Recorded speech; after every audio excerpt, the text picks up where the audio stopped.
पवन सिंह बड़ा शांत बड़न आ कुछ गाना देके एकदम शांत हो गई बड़न आ शांति कौन आंधी के रूप ली इ तो देखे के बनी। लेकिन भैया खेसारी लाल यादव एकदम माने पूरा मजा ले रहल बड़न, पूरा गर्दा उड़ा रहल बड़न। तू लोग देखला हलो एगो गाना इनकर नींबू खरबूजा भइल, माने पूरा रिकॉर्डे बना दिल सा। तले एगो और पुरानका गाना उठा लेलन जौना गाना के नाम बा जा एक करेजा 2, ओकरो लेके आवतरन जा एक करेजा 2।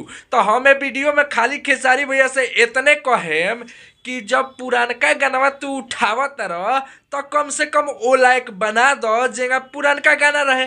जैसे कि नींबू खरबूजा भइल के तू भैया हमार बनैला कि हमरा देखे के मन नहीं करत, माने वीडियो अच्छा बनैले बड़ा लेकिन गाना जौन बा बहुत लोग कहता कि ते म्यूजिक डायरेक्टर बाबू हमू रिकॉर्ड करेनी, ठीक बा बैठ के रोज 10-15 गो जे कहता न उनकरा लो जैसा हम 10-15 गो लोग के रोज एने ओने करवा देनी रिकॉर्ड करके, ठीक बा गाना।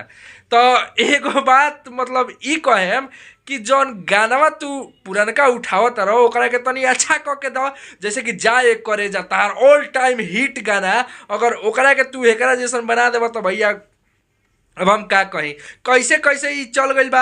अगला देखल जाओ सब मेरी एथी ना रहेला, लेकिन खेसारी लाल यादव के एगो और गाना आवे वाला बा जौना गाना के नाम बा जा एक करेजा 2।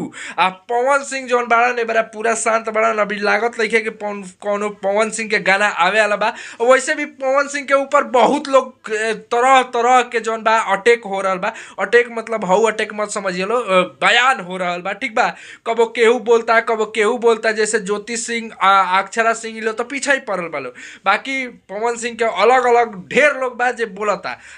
एगो बात बावे कि खेसारी लाल यादव के एग्रीमेंट लागता कि अब खत्म हो गई, कैसे कि डायरेक्ट ले पोस्टर पर पोस्टर लागल रिलीज होके तो हो सकता कि खेसारी लाल यादव के एग्रीमेंट खत्म हो गई।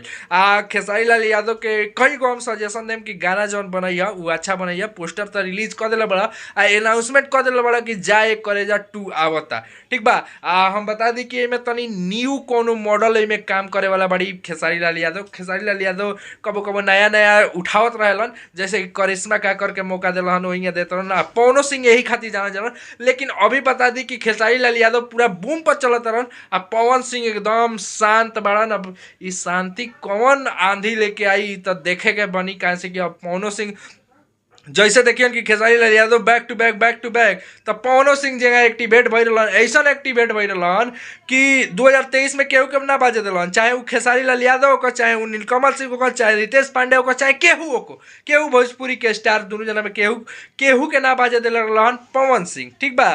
तो भैया फिर से वहीं एक्टिवेट हो जाइए तो एकदम काम बिगड़ जाई। तो खेसारी लाल यादव तो बूम लगैले भी बड़न। अब पवन सिंह के इंतजार बा कि पवन सिंह जौन बड़न वो कब गाना लेके आवत रहन। बाकी यही पर तहरा लोग के का विचार बा, तू लोग का सोचत रहो कमेंट बॉक्स में जरूर बताइए। हम खेसारी भैया के जौन बा बतिया कहनी है वो सही कहनी है कि ना, यो कमेंट बॉक्स में जरूर बताइए। बाकी मिलता नहीं अगला वीडियो।